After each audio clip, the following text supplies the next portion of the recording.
안녕하십니까. 교과서 읽어주는 남자 김영선입니다. 오늘 세계사 수업 10번째 시간 함께 시작하도록 하겠습니다. 중국사 8번째 시간 되겠고요. 오늘 중국 근현대사의 2번째 시간 같이 시작하도록 하겠습니다. 중국 근현대사는 총 2번에 걸쳐서 얘기를 좀 진행해 보도록 할 겁니다. 중국사가 끝이 얼마 안 남지 않았습니다. 같이 가볼게요. 자, 보시면 중국 근현대사에서는 첫 번째, 그쵸? 중국 문호개방 얘기 나와야죠. 첫 번째로 나온 게 바로 아편전쟁입니다. 근데 아편전쟁이 무려 2번에 걸쳐서 있었습니다. 내용 먼저 살펴봅시다. 자, 배경을 보면요. 이 영국이 삼강무역을 추진합니다. 즉, 영국이 청나라를 상대로 계속 무역의 적자를 보니까 영국이 청나라와 직접 거래하는 거 말고 중간에 하나 낍니다. 바로 인도예요. 인도에서 몰래 아편을 갖다가 판매합니다. 몰래 판매한 거예요. 밀매한 겁니다. 나중에 이것을 알게 된 청나라가 철퇴를 내리게 되죠. 바로 임칙서라는 사람을 보내서 광저우, 당연히 광저우겠죠. 광저우에서만 서양 상인들이 무역할 수 있으니까 광저우에서 이 모든 아편들을 몰수해서 속아 불태워버립니다. 그리고 다시는 아편 무역하지 말라. 엄포를 놓게 됩니다. 그런데 영국이 이제 더러운 전쟁을 시작하게 된 거죠. 그게 바로 아편 전쟁입니다. 영국이 이에 대해서 쥐들이 그 마약 팔다가 걸린 거면서 군함을 파견해서 오히려 적반하장으로 청나라를 공격합니다. 그리고 안타깝게도 영국이 이겨버리는 거죠. 그에 대해서 체결된 조약이 바로 난징 조약이고요. 난징 조약의 핵심 내용은 다음과 같습니다. 바로 홍콩을 할양하고요. 5개 항구를 열어야 하고요. 공행을 폐지시켜야 하고요. 그리고 배상금도 청나라가 지불해야 됩니다. 이른바 중국의 문호개방입니다. 이후에 후먼에서 또 추가 조약을 맺습니다. 후먼 조약 또는 후먼 추가 조약이라고도 하는데 여기서 영사재판권 인정 얘기 나오고요. 그리고 관세 자주권 상실했다. 그리고 최혜국 대우가 인정되었다. 그 영국의 최혜국 대우가 인정된 거죠. 하면서 불평등 조약으로 더 업그레이드된 불평등 조약이 나오게 됩니다. 난징 조약 밑에 내용이 있으니까 한번 살펴보시고요. 자, 2번째 아편전쟁 얘기입니다. 자, 난징 조약을 체결했는데 그 이후에도 영국이 이 청과의 무역에서 이 적자를 면하지 못하는 거예요. 무역 수지 개선이 안 되는 겁니다. 그래서 영국이 야, 문 좀 더 열어줘 라고 얘기하는데 당연히 청이 이것을 거절했겠죠. 그런데 이 와중에 에로호 사건이라는 사건이 벌면서 영국을 건들게 되고요. 각주 설명 보세요. 자, 에로호 사건이 있었고요. 그리고 중간에 여러분들 프랑스인 선교사가 피살되는 사건이 발생합니다. 그래서 또 전쟁 발발하는 거예요. 이것들을 빌미로 해서. 에로 사건으로 영국 건드렸죠. 프랑스 선교사 피살되면서 프랑스도 움직이게 됩니다. 그래서 2차 아편전쟁 때는 영국과 프랑스가 연합을 해서 와요. 그리고 순식간에 여러분들 베이징이 점령됩니다. 베이징이 남아날 새가 없습니다. 지금. 이게 시작이야 거의. 자, 청나라는요, 러시아와 미국에 각각 중재를 요청하게 되는데, 그래서 맺은 조약이 여러분들 첫 번째가 58년에 텐진 조약입니다. 텐진은요, 여러분들 그 베이징에서 아주 가까운 곳이에요. 그 한국으로 치면 서울과 인천 정도의 관계인데요. 물론 거리는 중국이 땅이 크니까 훨씬 멀겠지만, 자, 텐진 조약 내용 좀 보겠습니다. 자, 베이징에 외교관을 주재시키겠대요. 수도, 즉 황제가 사는 베이징에. 그리고 항구를 10개나 더 열어달래요. 자, 그리고 크리스트교의 포교 자유를 인정해달래요. 뭐 이런 내용들이 나옵니다. 근데 청나라가 이것을 받겠다라고 해놓고 나중에 황제가 이것을 무시합니다. 조약 파기를 요구하니까 영푸연합군이 여러분들 베이징을 다시 점령해버립니다. 근데 뭐 방법이 있나요? 다시 굴복해야죠. 그러면서 영연합군이 야, 청나라 너네 왜 약속 안 지켜? 너네 똑바로 안 해? 라고 하면서 이번에는 아예 황제 눈앞에서, 즉 베이징에서 조약을 체결해버립니다. 자, 이 내용은 뭐가 있냐면 야, 2년 전에 했던 거 텐진 조약 그거 비준해. 비준이라는 것은 그 조약의 내용을 실효성 있게 발효시키라는 거죠. 발동하라는 얘기고요. 자, 그리고 추가해서 텐진도 추가로 개항해. 여러분 웃긴 게요. 여러분들 난징 조약 그 체결 통해서는 난징 안 열립니다. 오히려 난징 다음에 텐진 조약 통해서 난징이 열리고요. 그리고 텐진 다음에 베이징 조약 통해서 텐진이 열립니다. 특이하죠. 자, 아무튼 자, 그리고 또 추가적으로 영국의 주룽반도, 구룡반도라고도 하고 주룽반도라고도 하는데 그 홍콩에 접한 반도입니다. 곳의 일부를 또 영국에 떼어주게 됩니다. 할양하게 됐습니다. 자, 그리고 이 과정에서 러시아가 또 중재했잖아요. 그 대가로 여러분 연해주를 가져갑니다. 연해주를 가져갔어요. 이것도 한번 체크해 주시면 되겠습니다. 연해주 책 획득하면서 이렇게 뭐 한반도에도 즉 당시에 한 그 조선 내지는 그 대한제국에도 위기감이 또 돌게 되죠. 그러면서 또 그에 따른 여러 가지 정세들이 바뀌기도 했습니다. 자, 밑에 조약들 텐진 조약, 베이징 조약 있으니까 한번 참고하시고요. 넘어갑니다. 자, 태평천국 운동인데요. 여러분 연도를 잘 생각하셔야 돼요. 태평천국 운동은 51년도에 시작합니다. 즉 여러분들 1차 아편전쟁과 2차 아편전쟁 사이에 태평천국 운동이 있었던 거예요. 이거 한번 기억해 주셔야 됩니다. 자, 그러면 자, 배경 봅니다. 자, 1차 아편전쟁 이후에 청나라 황실이 권위가 추락됐죠. 왜냐? 영국에 서양 세력에 졌으니까. 그리고 배상금 지불하려면 농민들 다 세금 내야 됩니다. 그래서 조세 부담이 증가하게 됩니다. 이 과정에서 홍수전이라고 하는 아주 그 희대의 인물이 나타났어요. 특이합니다. 크리스트교의 신앙을 바탕으로 해서 상제회라는 것이 조직됩니다. 상제회. 이 사람 뭐라고 하냐면 본인이 그 크리스트교의 신 예수의 동생이라고 자기가 그렇게 주장하고 다닙니다. 어쨌든 이 태평천국의 주장은요. 이 만주족을 없애서 한족을 일으키자. 멸만흥한의 구호를 외치게 됩니다. 그러면서 군대 일으켰어요. 태평천국군인 거죠. 그리고 실제로 난징을 중심으로 나라를 세워버려요. 나라 이름이 태평천국입니다. 그러면서 화북 지역까지 진출해버립니다. 어마어마한 기세를 보였다라고 볼 수가 있겠죠. 자, 이들의 주장 좀 보겠습니다. 자, 첩을 두는 제도. 남성에게 여성의 그 여러 부인이 있고 그 뒤에 이제 막 첩이 있죠. 그런 걸 첩을 두는 제도 없애자고 하고요. 변발도 없애자고 하고요. 이거는 왜냐면 오랑캐 거니까. 그리고 전족이라고 하는 좀 이걸 한번 검색해 보세요. 근데 좀 끔찍합니다. 발을 아주 작은 신발 안에 넣어서 그 여성의 발이 자라지 못하게끔 만드는 그런 아주 끔찍한 악습입니다. 전족 이런 것도 금지시키자. 그게 획기적이죠. 자, 그리고 여러분들 남녀 평등 주장하고요. 그리고 토지제도도 주장하는데 그 이름이 천조전무제도입니다. 하늘나라 왕조 천조의 전무 땅에 대한 제도다라고 하면서 천조전무제도 발표하는데 핵심적인 내용은 여러분들 토지의 균분 되겠습니다. 토지를 균등하게 분배하자라는 것입니다.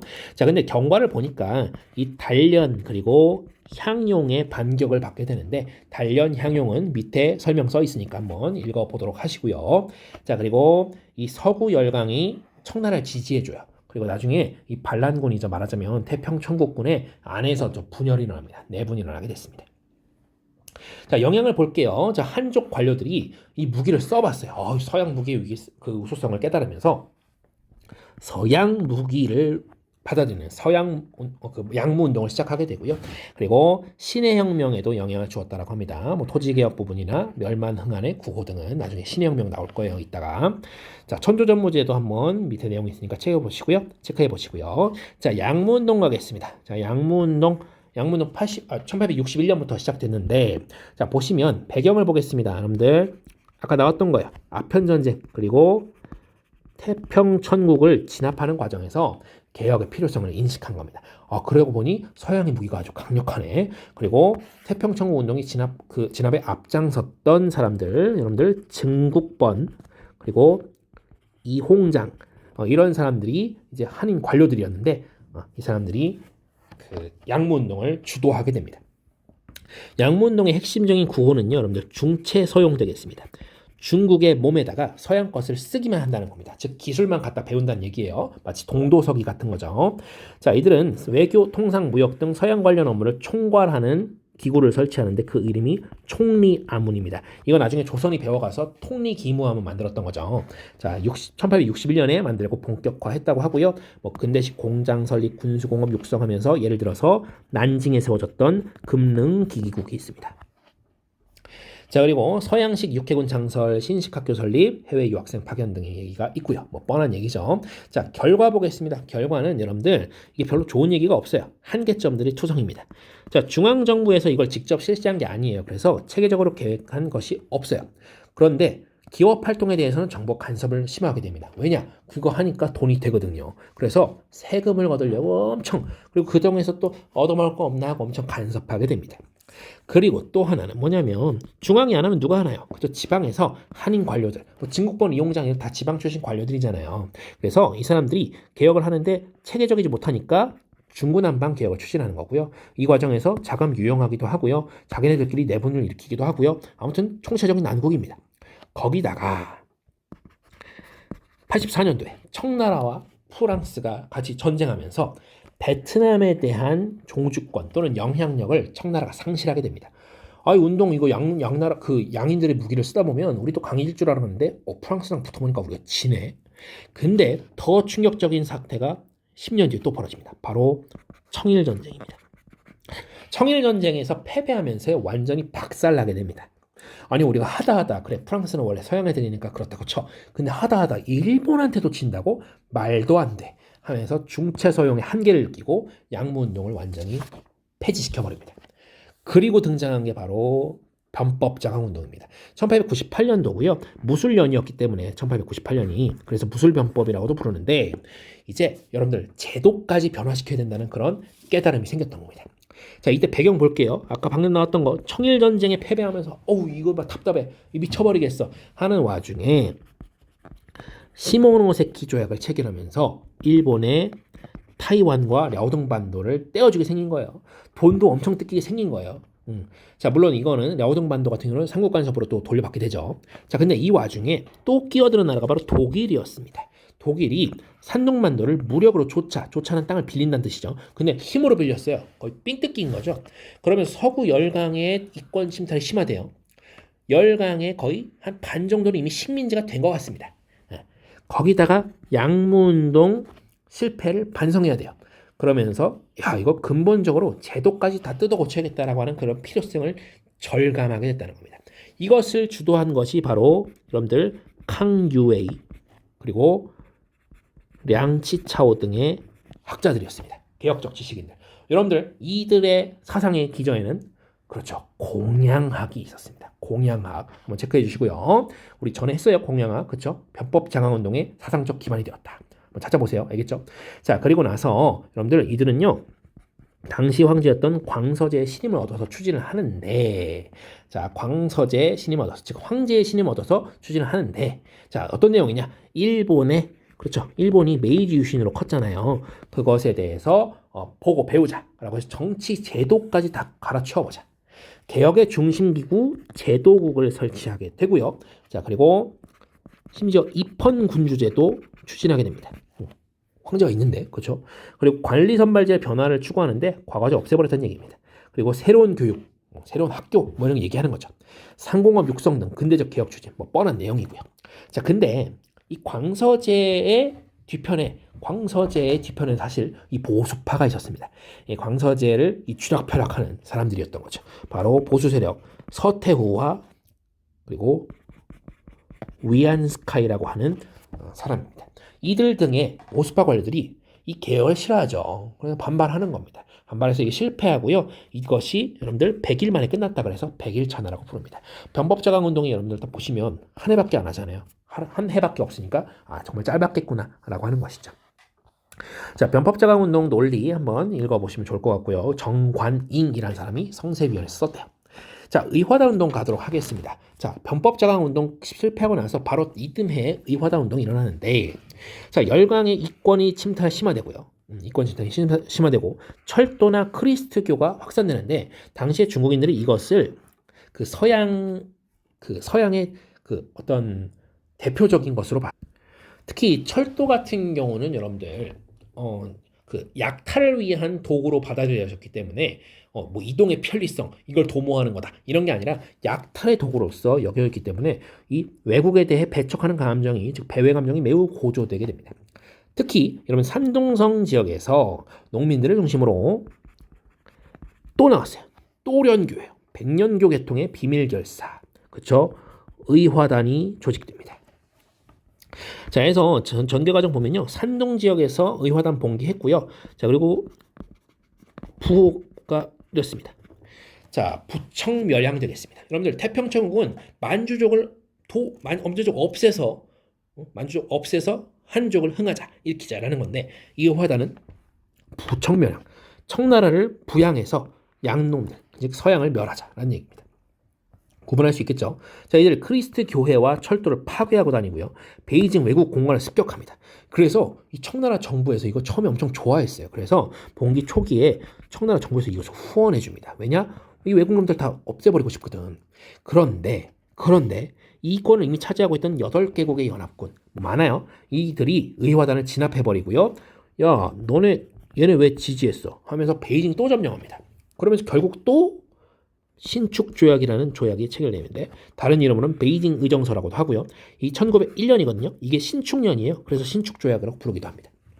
자, 이후에 여러분들 러시아군이 또 만주에 주둔하는데 여기에 일본이 또 반발해요. 그래서 둘이 또 슬금슬금 싸우려고 하는 그런 문제들이 생깁니다. 나중에 싸우죠, 얘네. 그죠? 자, 가보겠습니다. 거의 끝으로 가고 있어요. 여러분들 여기는 별로 내용이 없는데 여러분들 러일 전쟁 싸우잖아요. 그렇죠? 아까 말씀드렸던 대로 자, 러시아와 일본 간에 그 갈등이 고조되고 있는데 자, 일본이 먼저 선빵을 때립니다. 그리고 미국, 영국의 지원받은 일본이 승리하죠. 근데 사실 뭐 승리라고 할 수도 있고 뭐 승리 비슷한 거라고도 할 수 있는데 어쨌든 이것을 미국이 중재해 줬죠. 그러면서 포츠머스 조약이 체결됐죠. 포츠머스 조약. 뭐 한국에 있어서의 일본의 우월권을 러시아가 승인하게 되는 그런 포츠머스 조약이 체결됩니다. 자, 이후에는 일본에게는 뭐 일사천리입니다. 일사조약 내지는 일사능약 맺어서 대한제국의 외교권 박탈하고요. 그리고 한국을 완전히 1910년에 병합하게 되죠. 이 과정에서 의병운동도 있고 애국개몽운동도 있고 뭐 기억나시죠? 뭐 저기 뭐 정미의병이라든가 그 전에 뭐 을사의병이라든가 이런 것도 있고 아니면 애국개몽운동 같은 경우는 뭐 신민회라든가 아니면 뭐 보안회, 뭐 헌정연구회, 뭐 대한자공회 뭐 이런 것들이 있었죠. 일본의 탄압을 받았었죠. 이런 내용은 뻔한 내용이니까 넘어가도록 하고요. 오늘의 마지막 시간입니다. 오늘 마지막 내용인데 신해 혁명 되겠습니다. 신해 여러분들 1911년이 바로 신해년이었습니다. 이때 있었던 혁명이라서 신해 혁명이고요. 자, 의화단 운동까지 망치고 나니 보수파들도 깨달은 거예요. 아, 뭔가 개혁을 해야겠구나 라고 해서 했던 게 바로 광서신정입니다. 그냥 신정이라고도 부르는데요. 광서제 때 실시했다고 해서 광서제 때 신정이라고 광서신정이라고도 부릅니다. 자, 근데 이에 대해서 이미 사람들은요. 이거 더 이상 황제국가 청나라 못 믿겠다. 청조를 믿을 수 없어. 대표적으로 손문 또는 순원이라는 사람이 혁명운동하게 되는데요. 이 사람은 1905년에 도쿄에서 일본 도쿄에서 이미 비밀 결사인 중국 동맹회라는 것을 결성한 바 있습니다. 중국 혁명동맹회라고도 하고요. 그냥 중국 동맹회라고도 줄여서 얘기하기도 합니다. 어쨌든 중국 동맹회를 결성했던 인물이고요. 이 사람이 삼민주의라는 것을 주창하게 됩니다. 삼민주의 밑에 써 있어요. 자, 그리고 이 전개 과정 볼 겁니다. 신해혁명 과정. 자, 외국의 차관, 즉 돈을 빌려오기 위해서 청나라 정부가 철도를 국유화하려고 합니다. 철도를 국유화해서 그것을 담보로 남의 나라 돈을 빌려오려고 했던 거죠. 이에 대해서 이제 사람들이 화가 나가지고 쓰촨 지역에서 첫 번째 봉기가 있었고요. 그러다가 쓰촨 봉기까지는 그렇다고 쳐. 그런데 그 다음 달에 바로 다음 달에 여러분들 우창 지역에서 신군이 봉기합니다. 여러분 이 신군은요, 이 광서신정 때 만들었던 그 새로운 군대입니다. 이 신군은 그러니까 청나라 군대인 거예요. 근데 그 청나라 군대가 청나라의 봉기를 일으킨 겁니다. 1911년 10월 10일이었습니다. 이때는 뭐 쌍십절이라고 부를 수도 있겠죠. 자, 그래서 이 신군이 봉기하자 다른 성 지역에서도 다 독립을 선언한 겁니다. 혁명이 확대된다. 나라가 그냥 아사리판이 되는 겁니다. 대혼란에 빠지는 거예요. 그 와중에 이제 순원을 중심으로 중화민국이 성립됩니다. 여러분들 청나라 아직 안 망했는데 그 사이에 중화민국, 민국이네요. 공화정 국가죠. 공화국가입니다. 청나라 황제국가가 살아있는 판에 공화정이 들어섰습니다. 난징에서 만들어졌고요. 이 임시 대총통에 순원이 취임하게 됩니다. 그런데 청나라 정부가 이것을 당연히 진압하려고 하겠죠. 일종의 반란이잖아요. 그래서 파견한 인물이 바로 아까 변법자강운동 방해했던 보수 세력 중 하나인 위안스카이입니다. 파견을 했는데 이 사람이 배신의 아이콘이에요. 위안스카이가요, 이 혁명군과 타협해버립니다. 그래서 같이 청나라를 멸망시켜버리고요. 청나라 마지막 황제 선통제, 이 사람 이름 푸이거든요. 푸이가 퇴위합니다. 그리고 청나라 멸망한 거야. 그리고 그 조건이 뭐였냐? 자, 위안스카이 같은 경우 혁명군과 타협했다는데 그 조건이 본인이 중화민국의 대총통이 되는 거예요. 그래서 일단 임시 대총통으로 위안스카이가 취임하고요. 그리고 나서 이 위안스카이가 바로 이듬해 정식 대총통으로 취임하게 됩니다. 어디에? 중화민국에 말이죠. 자, 그것을 양보했던 게 바로 순원의 양보였던 거예요. 대총통 자리를 위안스카이에게 넘겨주면 다만 너는 우리가 공화정, 이것을 지켜줄 것을 믿는다 라고 하면서 약속을 했던 건데, 위안스카이는 배신의 아이콘이라 그랬죠. 이렇게 해서 자기가 정식 대총통 자리까지 뺏어와 놓고 제재운동이라는 것을 일으키게 됩니다. 제재운동은 황제제도라는 뜻이에요. 다시 자기가 황제가 되려는 그런 획책을 한 거죠. 그러다가 죽었어요. 자, 그런데 위안스카이는 꽤 힘있는 그런 권력자였습니다. 이 사람이 죽고 나니까 각지에 있는 군벌이 난립하는 거예요. 군벌은 여러분 호족보다 더하다고 보면 돼요. 호족보다 더하게 자신만의 군대를 갖고 있는 세력들이 쫙 지방에 깔려서 각 성마다 도열하고 있다는 겁니다. 그래서 여러분들 오늘 이야기는 여기까지인데, 신해혁명 이후에 군벌이 난립하는 과정까지 봤습니다. 신해혁명 이후에 중화민국 들어섰지만 군벌이 난립한다. 여기까지 우리 정리해 보았습니다. 오늘 수업 여기까지입니다. 대단히 고생 많으셨습니다.